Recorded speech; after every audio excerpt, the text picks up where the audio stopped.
Hair fall होना यानी कि सर के बाल टूटना, गंजापन आना, नौजवानों के लिए इंपॉर्टेंट इंटरव्यू है। आप लोग सबसे ज़्यादा स्ट्रेटनर का इस्तेमाल करते हैं, स्मूथनिंग का इस्तेमाल करते हैं, रिबॉन्डिंग का इस्तेमाल करते हैं, सर पे काफ़ी ज़्यादा आप कलर भी करवाते हैं, तो जनाब आपको कितना नुकसान हो सकता है ये समझने की कोशिश करें। और इस सब चीज़ के लिए हमारे साथ इस एक्सक्लूसिव इंटरव्यू में डॉक्टर के अरोड़ा जी हैं जो हेयर स्पेशलिस्ट हैं।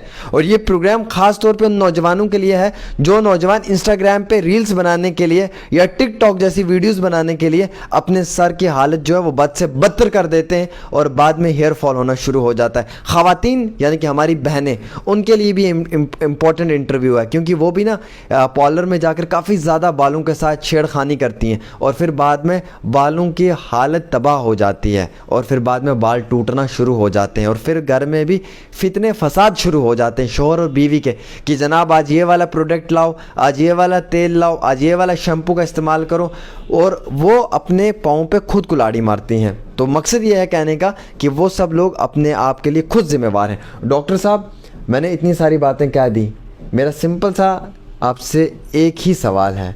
हमारे नौजवान जो ये आज स्ट्रेटनर करवाते हैं, स्मूथनिंग करवाते हैं, रिबॉन्डिंग करवाते हैं, बालों पे मुख्तलिफ़ तरीके से कलर वगैरह करवाते हैं, आपने देखा होगा टिकटॉक रील्स बनाने के लिए, कितना बड़ा नुकसान ये बच्चे अपनी ज़िंदगी में कर रहे हैं इस सब चीज़ से। कश्मीर के दोस्तों को अस्सलाम वालेकुम, आदाब, नमस्कार। बिल्कुल मेरे दोस्तों, ये मैं आपसे कई बातें बताना चाहूँगा। अगर आपको पर्सनैलिटी से प्यार है, अगर आपको अपनी खूबसूरती से प्यार है, तो आप अपने बालों का ख़ास ध्यान रखें। बालों का हमारी पर्सनैलिटी में बहुत बड़ा योगदान होता है। जो ये स्ट्रेटनिंग और जो स्मूथनिंग की जाती है, इसके लिए बालों के ऊपर 220 डिग्री टेम्परेचर लगाया जाता है। आप सोच सकते हैं कि 220 डिग्री टेम्परेचर जब हमारी स्किन को टच करता है, हमारी चमड़ी को जला के रख देता है। हमारा जो हम पानी भी गर्म करते हैं वो 100 डिग्री के ऊपर भाप बन के चला जाता है। और अब ये 220 डिग्री टेम्परेचर हमारे बालों को लगाया जाएगा उनके कोवेलेंट बॉन्ड तोड़ने के लिए, उनको स्ट्रेट करने के लिए या उनमें कर्ल डालने के लिए। इतने हाई टेम्परेचर में बाल जल जाते हैं। उस वक्त तो बाल बहुत खूबसूरत लगते हैं, मगर थोड़े टाइम के बाद उनका टूटना शुरू हो जाता है। सो दोस्तों, अगर आप अपने बालों से प्यार करते हैं तो इतने ज़्यादा टेम्परेचर के ऊपर ये जो आर्टिफिशियल ब्यूटी के प्रोसीजर्स हैं जैसे कि रिबॉन्डिंग, स्ट्रेटनिंग, इनसे आप बचें। अब दूसरी बात रही डाई की। डाई भी मेरे दोस्तों दो प्रकार की होती है, अमोनिया वाली डाई, अमोनिया फ्री डाई। जो अमोनिया वाली डाई है वो हमारे बालों के जो इंटरनल स्ट्रक्चर है, कॉर्टेक्स और मेडुला को डैमेज करती है। जो हर्बल डाई है वो हमारे बालों के लिए सेफ़ है। डाई भी दो तरीके की हैं, एक तो बाल के बाहर लगती है, वो बिल्कुल सेफ़ है, और ऐसी डाई भी है जो परमानेंट डाइज हैं, वो बाल के अंदर घुस जाती हैं, वो बालों को नुकसान करती हैं, बालों को कमज़ोर करती हैं और उनका टूटना शुरू हो जाता है। सो दोस्तों, बालों की डाई भी अगर आपने प्रयोग करनी है तो अमोनिया फ्री डाई प्रयोग करें और बालों की स्ट्रेटनिंग और रिबॉन्डिंग से बचें। डॉक्टर साहब, मैं ये समझने की कोशिश करूँगा, ख़वातीन हमारी बहनें पार्लर में जाती हैं, काफ़ी ज़्यादा जो है वो अपने बालों के साथ छेड़छाड़ करवाती हैं। मकसद ये है कहने का कि कभी वही स्ट्रेटनिंग, स्मूथनिंग औरतें बालों के साथ करवाती हैं, कलर करवाती हैं और लंबे बाल होते हैं, बहुत खूबसूरत होते हैं, लेकिन वो धीरे धीरे टूटना शुरू हो जाते हैं और वो मेंटली फ्रस्ट्रेशन में आ जाते हैं कि ये क्यों हो रहा है हमारे साथ। तो हमारी जो बहनें हैं इनके लिए क्या मैसेज है आपका? बिल्कुल, पहले तो जी इन ब्यूटी प्रोसीजर से बचें। सिर के ऊपर आप जो नेचुरल प्रोडक्ट्स हैं, नेचुरल प्रोडक्ट्स में natural oil, jojoba oil, almond oil, नारियल का तेल, आंवले का तेल, ऐसे प्रोडक्ट को यूज़ करें। ये हमारे बालों को न्यूट्रिशन देते हैं। अगर प्रोसीजर के बाद आपके बाल टूटने शुरू हो गए हैं, बहुत सारी मेडिसिन हैं जिनको आप प्रयोग कर सकते हैं। मिनॉक्सिडिल है और बहुत सारे हेयर विटामिन हैं जिनके प्रयोग करने से आपके बाल अगर टूट भी गए हैं तो उनकी रूट को स्टिमुलेट करके बाल को लंबा किया जा सकता है। सो अगर आप अपने बालों का खास करके ध्यान रखें, ब्यूटी प्रोसीजर से बचें। अगर आपने करवा लिया है तो हमारे से कांटेक्ट करें, हम आपको मेडिकेशंस और इंस्ट्रक्शंस देंगे, डाइट चार्ट देंगे, जिससे आप पहले जैसे बाल दोबारा बना सकते हैं। डॉक्टर साहब, जब हम बालों का हेयर ट्रांसप्लांट करवा लेते हैं तो क्या आफ्टर हेयर ट्रांसप्लांट वो नेचुरल ग्रोथ दिखती है या फिर वही दूर से दिखता है कि डुप्लीकेट लगाया हुआ है, ओरिजिनल नहीं है, मतलब देसी भाषा में कहें तो? बिल्कुल जी, हमारे पास अगर किसी इंसान की हेयर लाइन नेचुरल तरीके से डिज़ाइन की गई है, अगर हेयर लाइन डॉक्टर के द्वारा डिज़ाइन की गई है जो क्वालिफाइड है, जिसको फेस की एनाटॉमी पता है, फेशियल मसल, फ्रंटालिस मसल पता है, वो तो आपकी लाइन नेचुरल ड्रा करेंगे और इम्प्लांटेड किए हुए बालों की लुक बिल्कुल नेचुरल होगी। कोई पहचान भी नहीं पाएगा कि आपने ट्रांसप्लांट कराया है। और अगर किसी अनक्वालिफाइड या टेक्नीशियन से कराया जाता है जो आर्टिफिशियल लाइन लगा देते हैं, तो उससे देखने से ही पता लग जाता है कि ये बाल ट्रांसप्लांट किए गए हैं।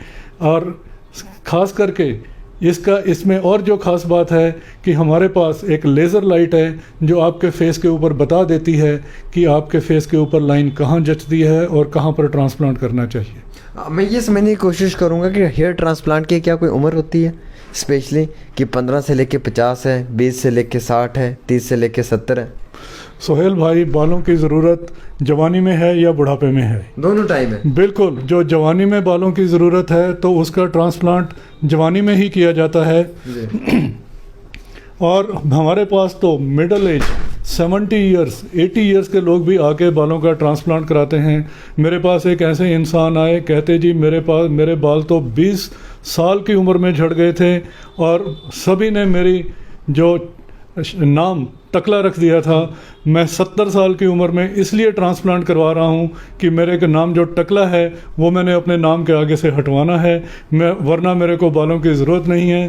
पर मैं बाल लगाने से उस इंसान की उम्र जो कि 70 साल थी, देखने में वो 50 साल की लुक बन गई। सो दोस्तों, ट्रांसप्लांट होने के बाद इंसान अपने से उम्र में कम लगने लग जाता है, खूबसूरत दिखने लग जाता है और उसकी पर्सनैलिटी में निखार आ जाता है और सबसे बड़ी बात, उसका कॉन्फिडेंस लेवल बढ़ जाता है। डॉक्टर साहब, आप भी हेयर ट्रांसप्लांट करते हैं, आपके हेयर ट्रांसप्लांट में कौन से ऐसे बेहतरीन स्टेप्स हैं, कौन से ऐसे एडवांस टेक्नोलॉजी वाली मशीन्स हैं, या फिर आपका जो हेयर ट्रांसप्लांट है, मैं ये कहूँ कि मार्केट में बाकी हेयर ट्रांसप्लांट के कंपैरिजन में बहुत बेहतर है? देखिए, हमारा जो टेक्निक है वो FUE टेक्निक से भी 2 स्टेप आगे है। ये यूरोपियन टेक्निक है? ये बेसिकली जापानीज टेक्निक है जिसको अमेरिकन्स ने रिफाइन किया था। जो ओनेट्रिच नॉर्मन है वो हेयर ट्रांसप्लांट के फादर माने गए हैं। उन्होंने इस टेक्निक को डिवाइस किया था और उसमें आने वाले टाइम के साथ इस 30 सालों में बहुत ज़्यादा इम्प्रूवमेंट आ चुकी है। इसमें जो हमारे पास जो टेक्नोलॉजी है, अल्ट्रा रिफाइंड टेक्नोलॉजी है, जिसमें इंस्ट्रूमेंट नैनो इंस्ट्रूमेंट्स हैं, बहुत रिफाइंड फाइन इंस्ट्रूमेंट्स हैं। रूट को बिना टच टेक्निक से फिट किया जाता है। साथ में biological solution, platelet rich plasma बालों को प्रिजर्व करने के लिए यूज़ किया जाता है। यानी कि जो ग्राफ्ट सिर के पीछे से निकाल के आगे लगाया जा रहा है, जितना वक्त वो बॉडी से जुदा है उसको हम ATP सॉल्यूशन में रखते हैं ताकि उसको बाहर भी खुराक मिलती रहे, वो ज़िंदा रहे। और इस हालत में जब वो ग्राफ्ट लगाए जाते हैं वो सारे के सारे ग्रो करते हैं और हमारी वेस्टेज 1% भी नहीं होती। इस करके ग्रोथ बेटर आती है। बाकी सेंटर्स हैं जहाँ पे इन चीज़ों का ध्यान नहीं रखा जाता। कई सेंटर पे 20% की वेस्टेज है, कईयों पे 40% की वेस्टेज है और जो क्लाइंट ऐसे सेंटर पे जाते हैं उनकी उम्मीद पूरी नहीं होती। हाँ डॉक्टर साहब, मैं ये समझने की कोशिश करूँगा कि जब हम हेयर ट्रांसप्लांट करवाने जाते हैं तो हमारे जहन में ना ये भी डर रहता है कि बहुत ज़्यादा पैसा लूट लिया जाएगा, इतना बेहतर हमें काम नहीं दिया जाएगा, या फिर हम मार्केट में कहीं पे जाते हैं तो 30,000 रेट होती है, कहीं पे 50, कहीं पे लाख, तो हम कंफ्यूज हो जाते हैं कि जनाब वो तो 30 ले रहे हैं, वो भी तो बड़ा बेहतरीन काम कर रहे हैं, ये लोग भी तो वैसा ही काम कर रहे हैं, बट ये 1 लाख चार्ज कर रहे हैं, शायद ये घर का रेट लगा कर बैठे हुए हैं 1 लाख, इसीलिए। तो ये कन्फ्यूज़न भी ना हम आम शहरियों के जहनों में बहुत होता है। देखिए सर, मैं इसका एक छोटा सा एग्जांपल दूंगा। एक मारुति कार 4 पहियों वाली होती है और एक मर्सिडीज़ कार भी 4 पहियों वाली होती है। दोनों में फ़र्क ये होता है कि बड़ी कार में उसके सेफ्टी फीचर्स ज़्यादा होते हैं, प्रोटेक्शन ज़्यादा होती है, एयर बैग्स होते हैं और हर तरीके का ध्यान रखा जाता है।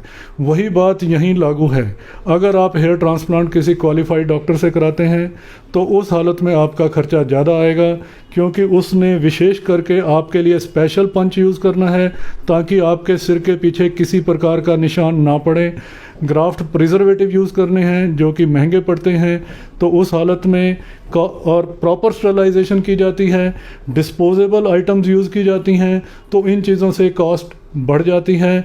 अगर ये ट्रांसप्लांट आप जानते हैं कि ये लाइफ टाइम प्रोसीजर है, घटिया और बढ़िया सेंटर में 20-50 हज़ार का फ़र्क होता है। मेरे दोस्तों, अपने सेहत से खिलवाड़ ना करें, अच्छे सेंटर पे विज़िट करें, डॉक्टर से मिलें, उनके रिज़ल्ट देखें, उनके सेंटर की ऑथेंटिसिटी देखें, उनकी डिग्री चेक करें और उसके बाद आप अपने ट्रांसप्लांट कराने का फ़ैसला करें। वरना आप घटिया सेंटर पे सस्ते के चक्कर में फंस जाएंगे, जहाँ पे जो आप उम्मीद लेकर गए हो वो पूरी नहीं होगी। अगर डॉक्टर साहब एक बार हेयर ट्रांसप्लांट करवाया, हमारे सर के बाल निकल गए हेयर ट्रांसप्लांट करवाने के बाद भी, क्या नेक्स्ट हम फिर से हेयर ट्रांसप्लांट करवा सकते हैं? बिल्कुल, अगर आपने अच्छे सेंटर से कराया है, सर्जन आपका पीछे वाला डोनर एरिया बचा के रखेंगे, ताकि अगर आने वाले वक्त में आपको फिर बालों की ज़रूरत पड़ती है तो पीछे से एक्सट्रैक्शन की जा सकती है। साइड इफेक्ट, इन्फेक्शन, इसका किसी किस्म का कोई साइड इफ़ेक्ट नहीं है। अगर सिर के पीछे से ग्राफ्ट लेने के बाद ज़रूरत पूरी नहीं हो पाती तो हम दाढ़ी के निचले हिस्से में से, शैडो बियर्ड में से भी ग्राफ्ट लेके लगा सकते हैं, चेस्ट में से भी निकाल के लगा सकते हैं। डॉक्टर साहब, इससे आंखों की रोशनी कम होती है? बिल्कुल नहीं सर, ये जो हेयर ट्रांसप्लांट किया जाता है ये सिर की स्किन पे किया जाता है, ये आइज़ में नहीं किया जाता। सिर्फ ट्रांसप्लांट के तीसरे दिन माथे पे हल्की सी सूजन आती है, वो सूजन 24 घंटे में ख़त्म हो जाती है। मगर ये जो सूजन होती है ये स्किन के लेवल की सूजन होती है, ये आँख के अंदर की सूजन नहीं होती। इसलिए हेयर ट्रांसप्लांट का कोई आई साइट के ऊपर किसी किस्म का कोई बैड इफ़ेक्ट नहीं है। जो हम कटिंग वगैरह करवाते हैं अपने बालों की, जो हमारे हेयर ट्रांसप्लांट वाले बाल होते हैं, क्या कटिंग में कोई दिक्कत, समस्या, प्रॉब्लम हो सकती है?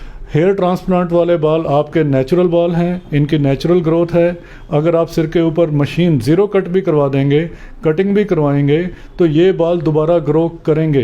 आप इनको इतनी हद तक ग्रो कर सकते हैं, जैसे कि लेडीज़ ने अपने बाल लंबे किए हुए हैं, आप इतना लंबा भी अपने बालों को कर सकते हैं। ये आपके नेचुरल बाल हैं।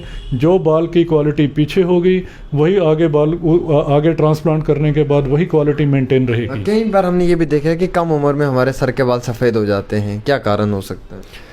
ये एक बहुत सेंसिटिव टॉपिक है। आजकल हम देख रहे हैं 5 से लेकर 7 साल के बच्चों के बाल भी सफ़ेद हो रहे हैं।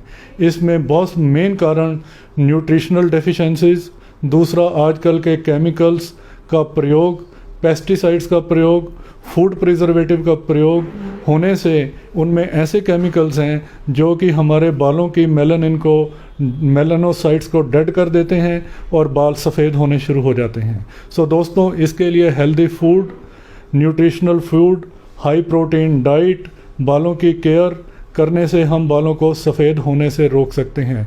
मगर मार्केट में कुछ ऐसे प्रोडक्ट्स भी आ गए हैं, ऐसी मेडिसिन्स भी आ गई हैं जो कि बालों को आगे वाइट होने से रोकती हैं। चलिए, बहुत शुक्रिया हमारे साथ बातचीत करने के लिए। डॉक्टर के अरोड़ा साहब थे, इनका नंबर दिया हुआ है, आप इनके नंबर पर रब्ता कर सकते हैं। आप इनसे हेयर ट्रांसप्लांट कर सकते हैं।